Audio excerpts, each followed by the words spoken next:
찾아가는 말씀 기도 시간입니다. 오늘도 하나님의 은혜가 성도님들의 가정과 일터와 이웃 가운데 넘치시기를 주님의 이름으로 축복합니다. 오늘 우리에게 주시는 하나님의 말씀은 시편 46편 7절부터 11절까지 말씀입니다. 만군의 여호와께서 우리와 함께 하시니 야곱의 하나님은 우리의 피난처시로다. 셀라. 와서 여호와의 행적을 볼지어다. 그가 땅을 황무지로 만드셨도다. 그가 땅끝까지 전쟁을 쉬게 하심이여 활을 꺾고 창을 끊으며 수레를 불사르시는도다. 이르시기를 너희는 가만히 있어 내가 하나님됨을 알지어다. 내가 문나라 중에서 높임을 받으리라. 내가 세계 중에서 높임을 받으리라 하시도다. 만군의 여호와께서 우리와 함께 하시니 야곱의 하나님은 우리의 피난처시로다. 셀라. 아멘. 오늘 시편 46편의 저자는 나라의 큰 변고를 겪고 있습니다. 나라에 무서운 일이 있었습니다. 주변 나라가 떠들어서 왕국이 흔들릴 정도로 큰 어려움에 처했다고 고백합니다. 그 일이 진행되었던 시기에 시인은 땅이 변하고 산이 흔들려 바다 가운데 빠지고 바닷물이 솟아나고 뛰놀고 바닷물이 넘쳐서 산이 흔들렸던 경험을 시로 표현합니다. 자신을 둘러싼 자연이 변하는 그 놀랍고 무서웠던 경험을 이렇게 나타내고 있는 것입니다.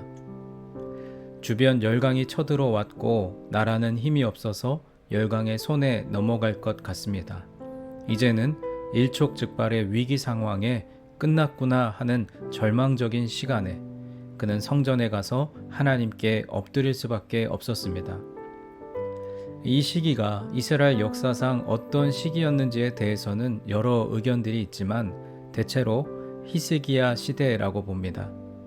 히스기야가 왕이 되었을 때는 북이스라엘이 아수르에 의해서 삼켜진 후였습니다. 동쪽 제국이었던 아수르는 메소포타미아를 통일하고 애굽을 타겟으로 삼아서 서쪽으로 진군해오고 있었습니다.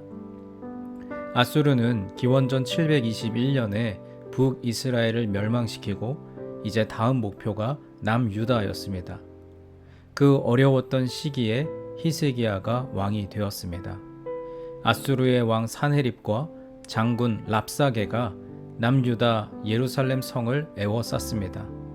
그리고 나서 각종 모욕적인 언사를 쏟아냅니다. 하나님을 조롱하고 하나님의 군대의 이름을 욕되게 하는 편지를 써서 히스기야에게 보냈습니다.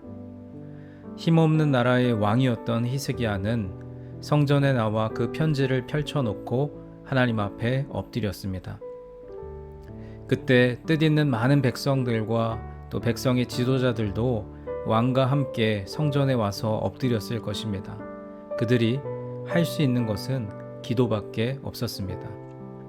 그 당시 선지자는 이사야였습니다. 이사야에게 도움의 기도를 부탁했습니다. 그래서 이사야 또한 하나님께 기도했고 그때 놀라운 일이 벌어졌습니다. 하나님께서 그 성에서 나오셔서 그들을 둘러싸고 있는 아수르 군대 18만 5천 명의 생명을 앗아간 것입니다. 이런 상황에서 산헤립과 랍사게가 어떻게 더 버틸 수 있겠습니까? 결국 군대를 되돌려서 자기 나라로 돌아갔습니다. 남유다 백성들은 그리고 히스기야 왕은 그저 성전에서 눈물을 흘리며 기도했을 뿐인데 그들이 새벽에 일어나 보니 하나님께서 아수르 군대를 단번에 멸하신 것입니다. 이 사건은 당시의 백성들이 볼 때는 기적이었고 하나님의 놀라운 은혜의 손길이었습니다. 이것은 당시 백성들에게는 하나님의 성전을 피난처로 삼고 기도했던 승리의 결과였습니다. 계속해서 시인은 오늘 본문 9절에서 노래합니다. 전쟁을 쉬게 하시고 전쟁을 끝내게 하시는 분은 하나님의 능력이라고 고백했습니다. 그리고 11절 말씀에서 하나님은 우리의 피난처가 되신다고 고백합니다. 주님께서 사랑하시는 여러분, 여러분의 인생의 피난처는 어디입니까? 어려움이 있을 때 여러분은 누구를 찾으십니까? 사람은 궁극적인 피난처가 될 수 없습니다. 또 어떤 장소도 우리에게 피난처를 안전하게 영원토록 제공하지는 못합니다. 오직 하나님만이 우리가 겪고 있는 어려움들, 또 다가오는 전쟁과 같은 환난들, 그 모든 어려움에서 우리를 구원해 줄 수 있는 유일한 피난처가 되어 주십니다. 오늘 하루도 그 하나님을 피난처로 삼아 주의 그늘 아래에 계시는 여러분에게 하나님의 은혜가 있을 줄로 믿습니다. 하나님의 날개 아래에서 쉼을 얻고 회복과 도움의 손길을 누리는 오늘 하루가 되시기를 주님의 이름으로 간절히 축원합니다. 이제 오늘 주신 말씀을 붙들고 기도하겠습니다. 사랑의 하나님, 한없는 은혜와 사랑을 베풀어 주심에 감사드립니다. 다른 곳에서는 도움을 얻을 수 없으며 오직 하나님만이 도우시는 분이심을 믿습니다. 하나님의 그늘 아래에서 쉼과 안식을 누리기 원하오니 도움의 피난처를 허락하여 주옵소서. 오늘 주신 말씀을 붙들고 우리 함께 기도하겠습니다.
두 번째로 교회를 위해서 기도하겠습니다. 지금 우리 교회 공동체가 광야를 통과하며 하나님께서 허락하실 새 땅으로 들어가기 위한 과정 중에 있는데 사람의 생각과 방법이 아니라 하나님의 뜻을 구하게 하옵소서. 교회에 세우신 리더들이 여러 변화의 상황 속에서 요동하지 않고 한마음 되어 교회 공동체를 잘 섬기고 이끌게 하옵소서. 특별히 청빙위원회가 청빙의 절차를 진행할 때 사람의 생각과 방법이 아니라 하나님의 뜻과 방법을 구하게 하여 주옵소서. 우리 교회를 위해서 함께 기도하겠습니다.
마지막 세 번째로 세상을 향하여 기도할 때 우리의 가정과 일터를 위해서 기도하겠습니다. 하나님께서 허락하신 가장 작은 교회인 우리 가정이 말씀의 반석 위에 잘 세워지게 하옵소서. 가정에서 하나님의 사랑과 은혜로 충만해져서 각자의 일터와 학업의 자리로 나아가 하나님의 자녀답게 선한 영향력을 끼치는 하루가 되게 하옵소서. 또 여러분 각자가 가지고 계신 기도의 제목들 주님 앞에 아뢰시며 오늘도 삶의 자리로 나아가도록 하겠습니다. 기도하겠습니다.